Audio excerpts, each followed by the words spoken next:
Salut tout le monde, c'est Romain de RBP Theories Apprendre le japonais. Aujourd'hui, plongeons-nous dans l'univers passionnant des hiragana japonais. Dans cette vidéo, je vais vous apprendre les bases essentielles pour maîtriser les hiragana de la colonne K. Mais avant de commencer, n'oubliez pas de vous abonner si vous aimez ce contenu pour ne rien manquer des prochaines vidéos. Alors, prêt à explorer le monde des hiragana? Let's go! Donc on commence la colonne des Ka, Ki, Ke, Ke, Ko. Donc on commence avec K. J'essaie de m'appliquer. Voilà. C'est plutôt joli. Je suis content du tracé. Comme ça, voyons voir l'ordre des traits. Nous avons celui-ci, puis celui-ci, puis enfin celui-là. Voyons donc les exemples que nous avons retenus pour la lettre K. Donc on a retenu le mot kawaii, 3 syllabes. On a par exemple le tracé. Kawaii. Kawaii est un petit peu dur au niveau débutant, je le reconnais. Surtout s'il s'agit de l'écrire correctement. Écrivons en kanji kawaii. Voilà, et ça se prononce en romaji. Qu'est-ce que cela signifie? Eh bien, cela signifie mignon, tout simplement. Vous devez certainement le savoir. Et voilà, donc je pense que je n'ai pas besoin de vous trouver un exemple. Libre à chacun de trouver ce qui est kawaii. Deuxième exemple. Pour le ka, donc on a kasa, kasa qui signifie, ça se prononce ce, très bien, sinon ce sera un Z.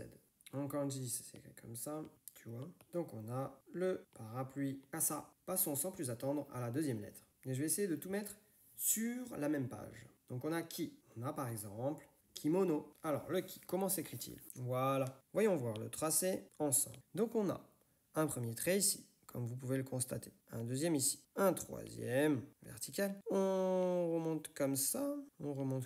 On fait le crochet. Et 4.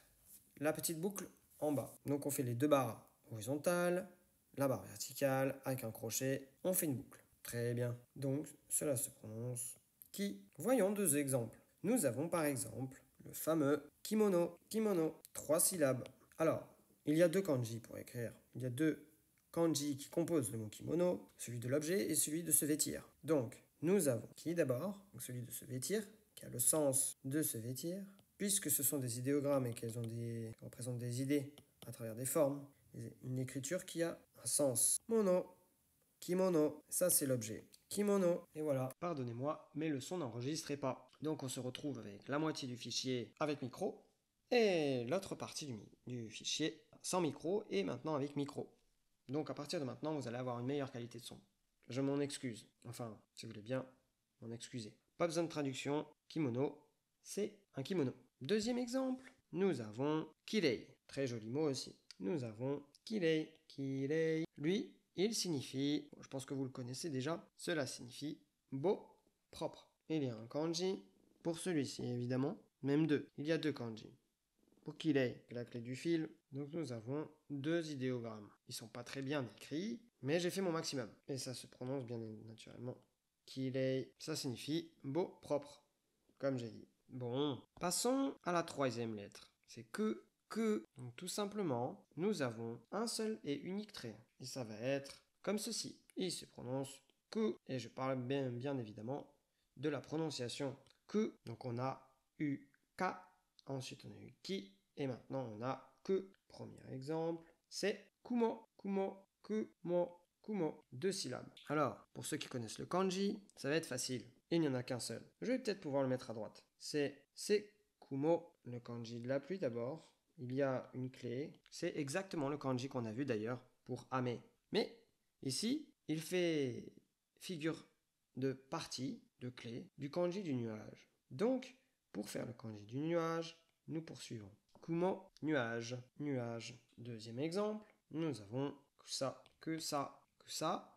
On a le kanji qui va avec, si je puis dire. Ça, la partie en haut là, c'est la clé du végétal. Voilà, c'est une partie de kanji. Les deux traits là, ces deux traits là, tout simplement. Ce qui veut bien dire que les idéogrammes ont un sens et une logique. Donc l'herbe, c'est plutôt végétal, non?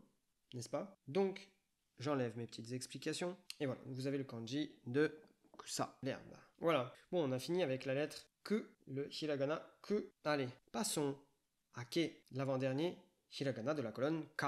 Donc nous avons 1, 2, 3. Voyons ensemble le tracé à nouveau.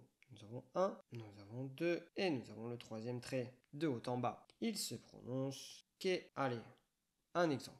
C'est parti. Nous avons par exemple Kesa. Alors, Kesa c'est intéressant car il va se décomposer en deux kanji. Deux kanji que nous avons vus dans l'épisode sur la première colonne, juste avant. Très intéressant. Vous savez combiner vos deux premiers kanji. Alors je vous l'écris d'abord en hiragana. Donc nous avons le ke d'abord. Mais vous verrez dans les kanji utilisés ke, vous noterez que le sa ressemble un peu, si je puis dire, au ki. Ça. Donc nous avons kesa. D'ailleurs le sa ressemble un peu au ki, sauf qu'il n'y a qu'une seule barre. Je ne sais pas si vous le renotez, mais je vous fais la petite comparaison encore, mais ça, sans vous embrouiller. Ne pas confondre ki avec, ça c'est pour dire différent. À gauche on a ki, et là on a ça. Oui, ce sont deux hiragana qui se ressemblent. Mais ici, on a bel et bien kesa, on a bel et bien kesa. Non, il n'y a pas assez de place. Donc, vous voyez la différence? Il y a deux barres à gauche et une barre à droite. Allez, faisons un peu de place. Let's go. Donc, on a kesa. Mais alors, qu'est-ce que cela signifie? Eh bien, on va le découvrir et on va le savoir une bonne fois pour toutes. Et je vais vous dire pourquoi. Car le fait, nous avons le kanji de maintenant, que nous avons vu hier. Nous avons vu le kanji du matin, que nous avons vu également hier, dans les voyelles. Donc nous avons le matin. Alors, le matin de maintenant, qu'est-ce que ça pourrait vouloir dire?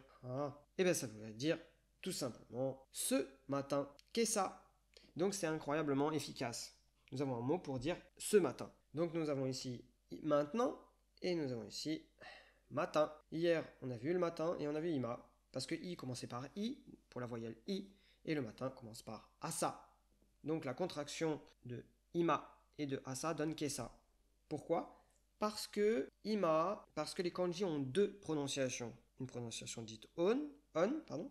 J'essaie de pas trop vous surcharger en explication, mais le fait de mettre deux kanji ensemble va changer le son des deux, tout simplement. Chaque kanji a une lecture on et une lecture. La lecture kun de ima, c'est ima. De ce kanji de gauche, c'est ima. Et la lecture on, c'est comme par exemple dans kondo, avec do qui signifie fois, le nombre de fois. Donc cette fois-ci, c'est la fois de maintenant.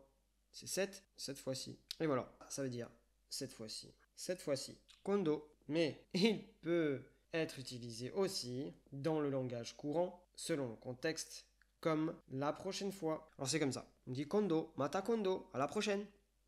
À cette fois-là. Selon le contexte, cette fois-ci ou cette fois-là. Tout simplement. Une notion de maintenant dans kon, ou dit ima tout seul, qui veut littéralement dire maintenant. C'est un petit peu compliqué, mais on s'est tapé un petit trip sur les kanji aujourd'hui. Finissons avec le dernier hiragana de la colonne des ka, à savoir ko. Et là, on a deux très jolis mots. Commençons par les tracer. Allez, c'est parti. Il est très simple. Ko, ça donne ça. Ça se prononce ko et ça. Donc, on a le 1, trait 1. Nous avons le premier trait, comme ça on arrive comme ça, et le deuxième.